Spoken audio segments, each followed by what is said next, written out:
The whole thing around wholesaling, you see it across the board. You can get in with no money of your own, right?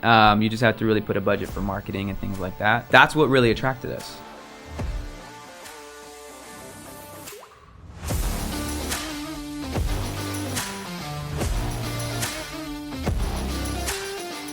Hey everybody, welcome back to Cash Flow, the podcast where we talk about turning properties into profits. I'm your host, Jason Yoss. I'm here today with Chris Barron. Chris, how you doing, brother? Good, man. How are you? I'm doing not bad. I can't complain at all. Thank you so much for coming in. I want to talk a little bit about your experience in the real estate investing space. Tell me a little bit about yourself, who you with right now, and how long you've been doing this. Yeah, man.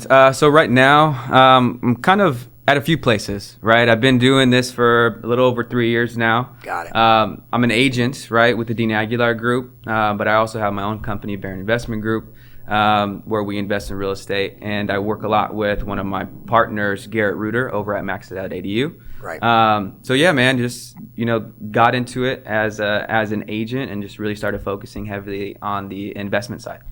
So, and I think this is a wonderful way to obviously get into real estate investment. It's not like you're out there being a baggage handler or you're an insurance and salesman by day. It's like, hey, you're in it as an agent. Talk to me about how you decided that real estate investment was the niche where you wanted to be. Yeah. So, I mean, I got into it before I got my license. Like, I've always saw the real estate gurus online, and, that was always, something that attracted me. And so I had that in my mind going into it. Right. But when I got my license, I told my mentors that was my focus. Mm-hmm. And so they kind of tailored my experience as an agent to be focused with the investors on the team. Right. So I started learning a lot from them, really doing a lot of transactions with them, wholesale, fix and flips, those types of things. And so that's what really kickstarted everything. Right. She put me under her wing and really taught me a lot when I first joined. So mentorship is huge, and that's what we hear the most from some of our biggest, most seasoned investors out there. How did mentorship affect what you got going in the space? Oh, I mean, it changed the game. I think it definitely takes you to another level a lot faster rather than doing it yourself, because you're able to learn from all of their mistakes. Right. You're able to see what they're doing at a high level and kind of adapt and make some changes to what best fits you. Right. But yeah, I think it changed the game for me. I've learned so much, and I continue, like, you always have to have mentors, right. Whatever level you're at. So it's helped me a lot. Other than just people, are there other spaces, books, seminars? What have you been doing to increase your knowledge on that level? Yeah, well, I mean, starting out, another piece of what helped me get into the investment side is, my brother and I, we always followed a clever investor, Cody Sperber. Right. And so he was putting on like a big event over in Scottsdale. We went over there, big seminar, but he was also offering a week-long kind of mentorship over in Atlanta. Really? And that's where they're from. Originally, they're from the East Coast? No, he was just having a workshop out there. And he was also partnered with this couples, Ken and Anita Corsini. Okay. And they were on Fix or Flop Atlanta. They have a huge operation down in Atlanta.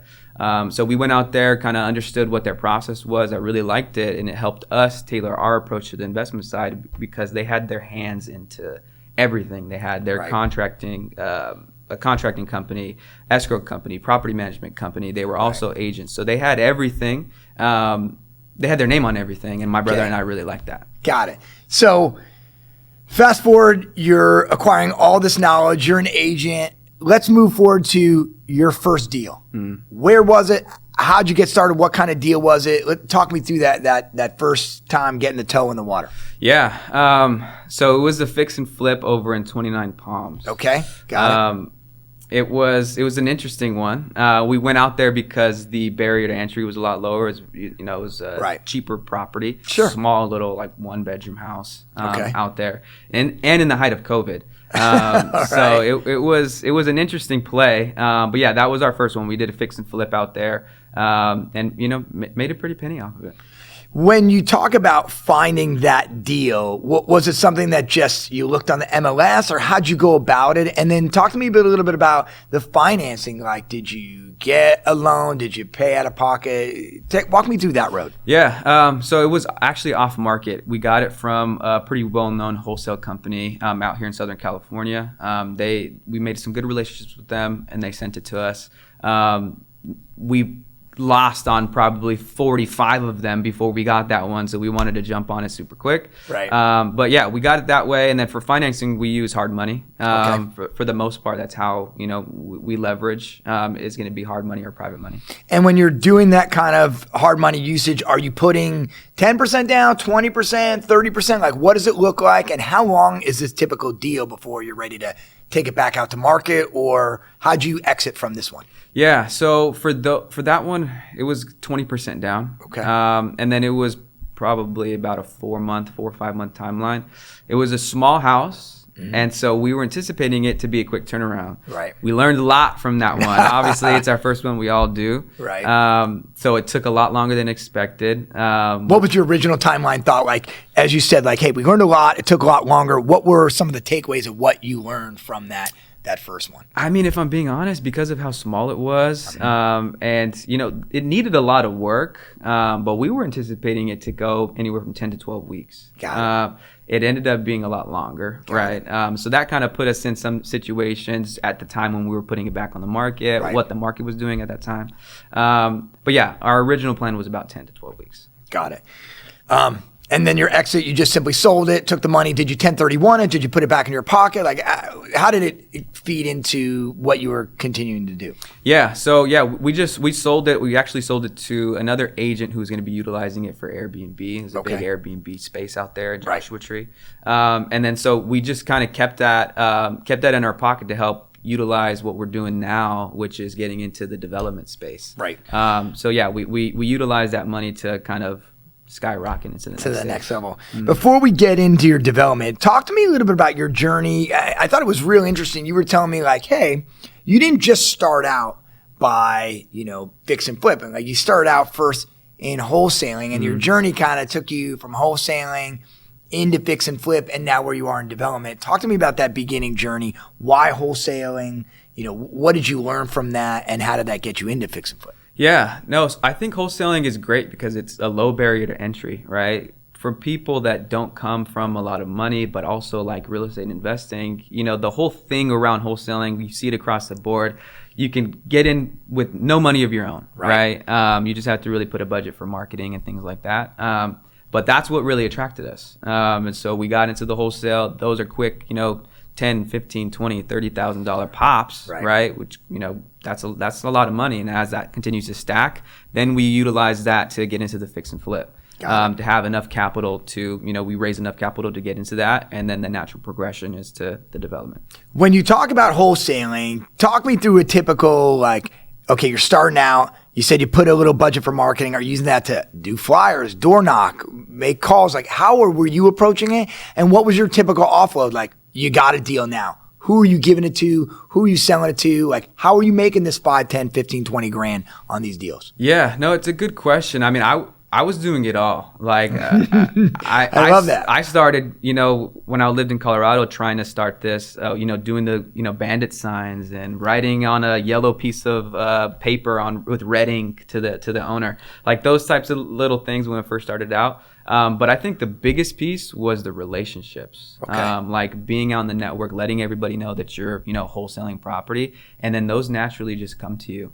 I think that when you speak it out into the world, it ended up just, coming into your path. So I think that was our biggest thing, is just making those relationships and networking like crazy. Got it. And when you would get a deal, how would you find the people to sell these deals off to? Since you weren't taking it to market, you had just a network of other investors who were like, yeah, I'm looking for a deal. If it pencils for me, I'll buy it. Oh yeah, definitely. Just like making those types of relationships. The investor that I was working with when I first got my license, she had a really, really deep network out here in San Diego. Got it. So that always helps.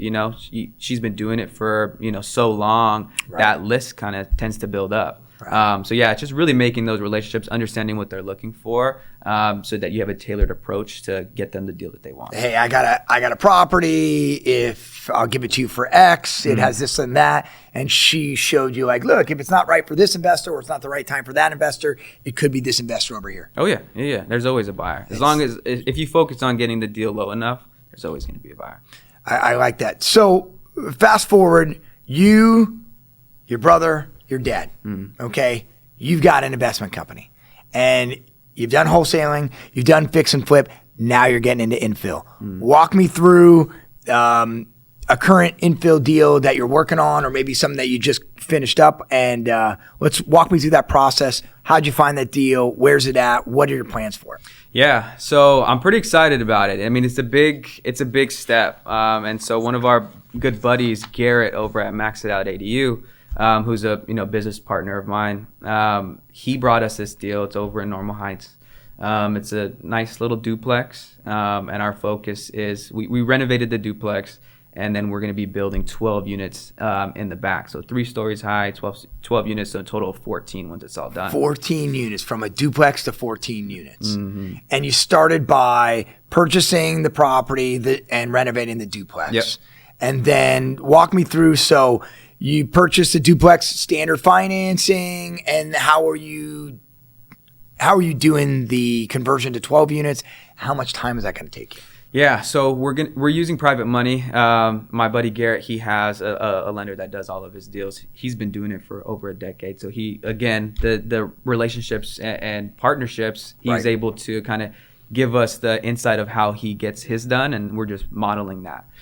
So we're using private money, and then this is going to be a 3-year time frame. Really? Which is the case for a lot of the developments, especially of this size. So right now, we're using ADU Geeks to do our plans and permitting. We're in that stage right now. Got it.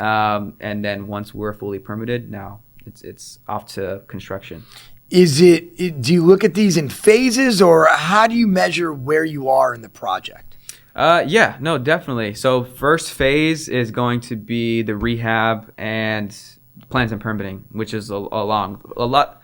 We already we rehabbed the first maybe month. And so now it's just really waiting until we're permitted, and just kind of collecting that rent. And then phase 2 is going to be construction. Got it. So that's how we kind of break it up. And I think we talked about this a little bit before, off camera. You have a duplex that's remodeled, so you're able to rent it out and collect cash flow from that while you're in the process of doing all this work. Right. Yeah. No. 100%. It's kind of funny. I mean, I'm a young guy, right? And so it was an interesting dynamic when it was my first rental property. So meeting the tenants, they're my age. It was really, really fun to get to that point. It was a milestone for sure. But yeah, to answer your question, yes, we're collecting that rent until we're ready to start working. And then when you do the building, are you doing it one, building at a time? 6 and 6 units, or like what's the overall plan for going that? And then what does financing look like? Because you've already got a structure there. What do you go to the bank and ask for when it comes to like, hey, I need money for this or I need money for that? How does that look? Yeah, so we're using a bridge loan. So once we get to phase 2, that's when we start using that fund control to get that construction budget out. We're going to be building, it's one structure. So it's 3 stories. We're building it all at the same time. Got it. And so yeah, I think that answers your question, right? Do you, so one structure, 3 stories, sounds like 4 units of structure. Is there a mix, or how did you choose, bedroom, bath size? Like, how does that all work out? What does that process look like? Yeah, so we actually utilize, my buddy Garrett and ADU Geeks to kind of help tailor what makes sense and what's probable. Right. And so it wasn't necessarily like just being honest, like, hey, we want this amount of bedrooms, this unit count. Right. We kind of utilize them on like what makes the most get? sense. Yeah. Right. What makes the most sense. Right. And that's kind of that they provided that. So we have studios, 1 bedrooms and 2 bedrooms. When it's finished, what is the exit plan? Is this something that at the end of the day, you're selling, you're refinancing, and what do the numbers look like compared to like what you bought at and what's your expected ARV when you're done? Yeah, so we bought this at 1.2. Got it. Like I said, it's going to take that 3-year timeline, and we like to have 2 exits. So we either cash out refi, Okay. And, get all of our money back and have this cash flowing asset. And we're coming in at around a little over $100,000 in net cash flow a year. Okay. Or we have $2 to $3 million in equity so that we can sell and have a big cash injection and go buy 3-4 more. And so that's the play. We're leaning more towards keeping it.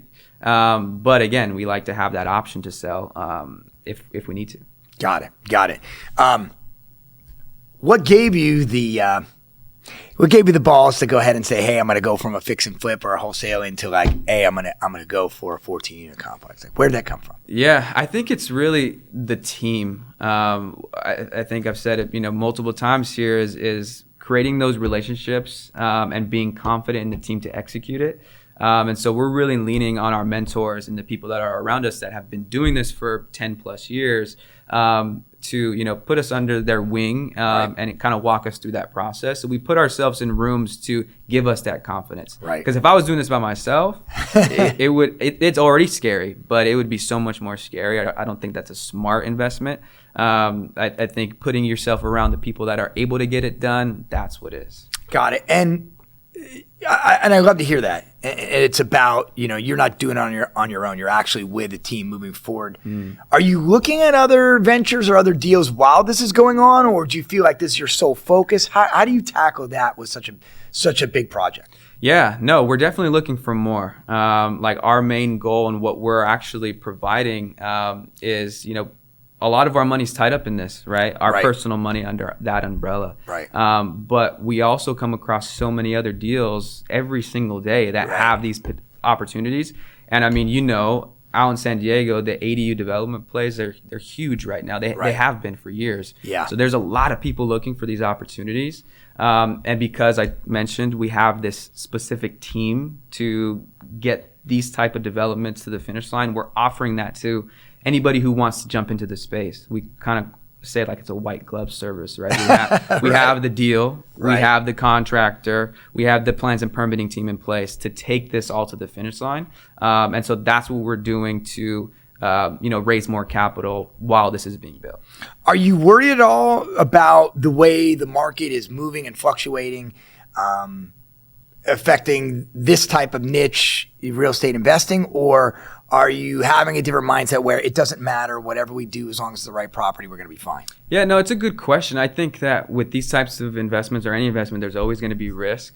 I think that, my philosophy is follow the money, right? All right. We know the same people, right? We have a lot of big time investors out here in San Diego that are focusing in development in these specific markets that we're in. Right. And so my brother and I talk about it like the worst case scenario.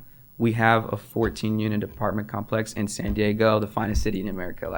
We're going to be okay. You can't go wrong. And we're going to figure it out, right? We have the people around us to figure that out, whatever problem comes up. So I think it's always something to consider, but I think we're going to be okay.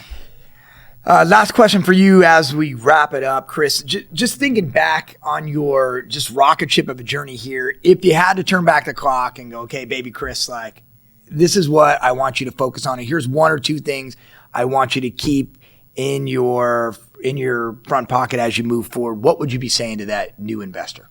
I think it's really focusing on creating that network, speaking it out into the existence, and just creating that network and finding out the specific team members to take you to the finish line of whatever investment that you're trying to look for. Yeah, man. Focusing on that is going to take you, a lot further. I love the term manifesting and speaking it out into existence. I think that's a great way to talk to other people who don't have a lot of experience, but have the ability to go, like, look, just focus on what you want to get done. Start doing the things that you need to do to make it happen. And, if you have the right network, you're going to be successful long term. So, yeah, taking massive action, man. People don't take action, right? They talk about it, they sit on the sidelines. Mm-hmm. How was it working with dad and brother?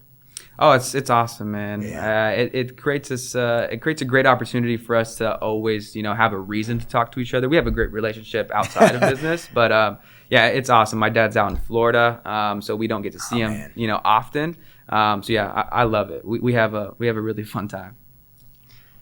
Brother, thanks so much for coming in, Sharon. I know that there's a lot of takeaway here from there's people that are just getting in the game who want to know how do you get started, especially young agents who like, look, my goal is to be a real estate investor. My goal is to acquire, 5 to 10 units every 10 years. So 30 years from now when I'm, 50, 60, 70, and I'm stacking units and that's what I'm living on. Mm-hmm. Your pathway forward, it looks like a great opportunity for a lot of people. So thank you, my friend. I appreciate it very much.